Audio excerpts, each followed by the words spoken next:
दोस्तों आज की इस वीडियो में हम जानेंगे कि दिव्या भारती की मौत कैसे हुई, वो भी अलग अलग एंगल से। उनकी मौत एक सुसाइड थी या उनकी मौत किसी ने की, या उनके बारे में कहा जाता है कि उनके पति के जो संबंध थे वो अंडरवर्ल्ड के साथ थे जिससे वो परेशान थी, या उनके संबंध उनकी सास के साथ अच्छे नहीं थे इसलिए उन्होंने सुसाइड किया, या फिर कहा जाता है कि वो खुद चिंतित रहती थी, अपने आप में दुखी रहती थी मन ही मन, जिससे वो अपने आप को परेशान खुद करती थी, कभी सिगरेट जलाकर, कभी अपने हाथों को ब्लेड से काटकर।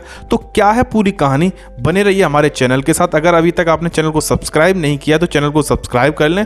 तो चलिए कहानी शुरू कर। तो किस्सा शुरू करते हैं दिव्या भारती की जिंदगी के अंतिम दिन से। 5 अप्रैल 1993 को दिव्या हैदराबाद से मुंबई दोपहर बाद लौटी थी और उसी दिन उन्होंने फ्लैट की डील को फाइनल किया था। इस डील से वो बेहद खुश थी क्योंकि उस समय वो वर्सोवा के तुलसी अपार्टमेंट के 5वें फ्लोर पर किराए के फ्लैट में रहती थी, जिसे उनके पति साजिद ने उन्हें दिलाया। घर की डील होने की वजह से वो बेहद खुश थी, इसलिए उन्होंने अगले दिन शूटिंग को टाल दिया। अभी शाम को अचानक उनके पास फैशन डिजाइनर नीता तुल्ला का कॉल आया कि वो फिल्म आंदोलन के ड्रेस को फाइनल करने के लिए उनसे मिलना चाहते हैं। दिव्या और नीता बहुत अच्छी दोस्त थी और उन्होंने कई सारी फिल्मों में दिव्या की ड्रेस को डिजाइन किया था। शाम को नीता अपने पति श्याम लुल्ला के साथ दिव्या के घर आई। इसके बाद दिव्या, नीता और उनके पति श्याम ड्राइंग रूम में बैठकर ड्रेस को फाइनल करने लगे। वहीं किचन में नौकरानी अमृता, जो दिव्या को बचपन से ही जानती थी, वो मेहमानों के लिए खाने का इंतजाम कर रही थी। इधर ड्राइंग रूम में बैठे तीनों शराब पी रहे थे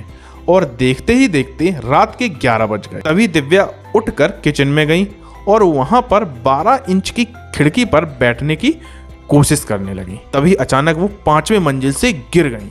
वो जैसे गिरी, उनकी नौकरानी तेज तेज चिल्लाने लगी। तभी ड्राइंग रूम में बैठे नीता और श्याम भी भागकर नीचे गए। इसके बाद दिव्या को पास के कूपर हॉस्पिटल ले जाया गया।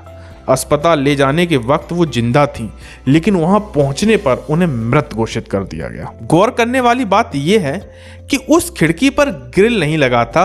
उस खिड़की के नीचे पार्किंग लॉन था जहां पर रोज गाड़ियां खड़ी रहती थी, लेकिन उस दिन एक भी गाड़ी नहीं खड़ी थी। दिव्या की मौत की खबर पूरी फिल्म इंडस्ट्री में फैल गई।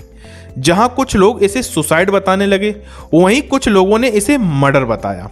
निधन के बाद इस मामले की पूरी जांच वर्सोवा पुलिस स्टेशन के अधिकारियों ने की। पोस्टमार्टम रिपोर्ट में यह दावा किया गया कि दिव्या की मौत महज एक एक्सीडेंट थी।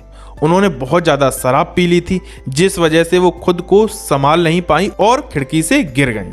7 अप्रैल 1993 में दिव्या का अंतिम संस्कार मुंबई के विले पार्ले में हुआ था। अब इसके पीछे और क्या कहानियां हैं वो जानते हैं। कई लोगों ने यह दावा किया था कि दिव्या लंबे समय से डिप्रेशन में थी।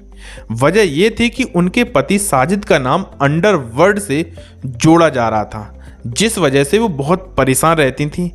वहीं शादी के बाद सास के साथ उनके रिश्ते भी खास अच्छे नहीं थे और इस बात से उन्हें बहुत दुख होता था। ये भी कहा गया था कि अगर उन्हें सुसाइड करना होता वो उसी दिन क्यों अपने लिए घर का डील फाइनल करती। उनके भाई और नौकरानी ने बताया था कि वो मौत के दिन सुबह से बहुत ही ज्यादा खुश थी। फिल्म इंडस्ट्री के कुछ लोगों का ये भी कहना था कि दिव्या का मर्डर हुआ है। जब इस एंगल से केस की जांच की गई तब पता चला कि जिस खिड़की से गिरकर उनकी मौत हुई थी उस खिड़की में ऑटो स्टॉपर नहीं लगे थे, बाकी उस बिल्डिंग के सभी खिड़कियों में ऑटो स्टॉपर लगे थे। पुलिस इसके बाद 5 साल तक जांच करती रही।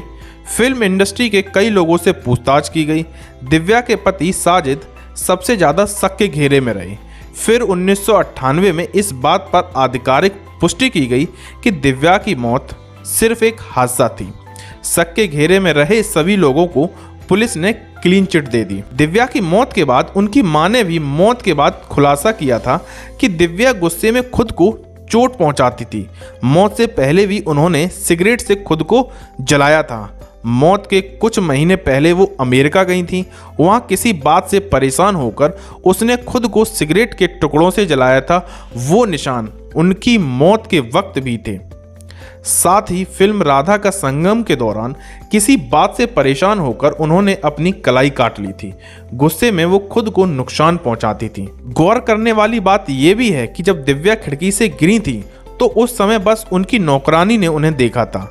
वहीं उनके निधन के 1 महीने बाद ही नौकरानी की हार्ट अटैक से मौत हो गई थी। मरने के बाद। अब क्या सत्य है क्या झूठ है इसको तो हम नहीं कह सकते। उनके मरने के साथ साथ भी ये गुत्थी भी उन्हीं के साथ चली गई कि उनकी मौत कैसे हुई।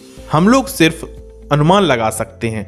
उनके बारे में एक वाकया और है जिसे हम जानते हैं। मरने के बाद लोगों के सपनों में दिव्या आती थी। उनकी मां ने बताया, दिव्या अक्सर मेरे सपनों में आती थी। जिस दिन मुझे जल्दी जागना होता था दिव्या सपने में आकर मुझे जगा देती थी। उन्होंने बताया कि साजिद की दूसरी पत्नी वरदा ने भी कई बार दिव्या के सपने में आने की बात बताई। उनकी शादी के 6 साल बाद दिव्या ने सपने में आना बंद कर दिया। वरदा ने एक बार बताया था कि उनकी और साजिद की मुलाकात दिव्या ने ही करवाई थी। साथ ही आज भी साजिद के वॉलेट में दिव्या की तस्वीर मौजूद है। दिव्या की मौत के बाद हुई कई सारी अजीब घटनाएं जिन्हें हम जानते हैं। फिल्म लाडला में पहले दिव्या लीड रोल में थी, लेकिन जब उनकी मौत हो गई थी तो श्रीदेवी को फिल्म में कास्ट किया गया। लेकिन शूटिंग के दौरान हुई एक घटना से सेट पर मौजूद लोग डर गए थे। दरअसल श्रीदेवी उसी जगह शूटिंग कर रही थीं जहां दिव्या किया करती थी। एक सीन के दौरान श्रीदेवी उसी लाइन पर बार बार अटक जाती थी जिस पर दिव्या भी अटक जाया करती थी। इस सीन में शक्ति कपूर और रवीना टंडन भी थे। श्रीदेवी को उस समय लाइन भूलता देख सभी घबरा गए थे। इसके बाद वहां पर गायत्री मंत्र का पाठ हुआ। फिर श्रीदेवी ने बिना रुके शूटिंग पूरी की और फिल्म रिलीज हुई। फिल्म लाडला बॉक्स ऑफिस पर हिट साबित हुई थी। तो दोस्तों कमेंट बॉक्स में बताइए कि दिव्या भारती की कौन सी मूवी आपको सबसे अच्छी लगी थी और उनकी मौत किस वजह से हुई, आपको क्या लगता है। मिलते हैं हम लोग अगले वीडियो में।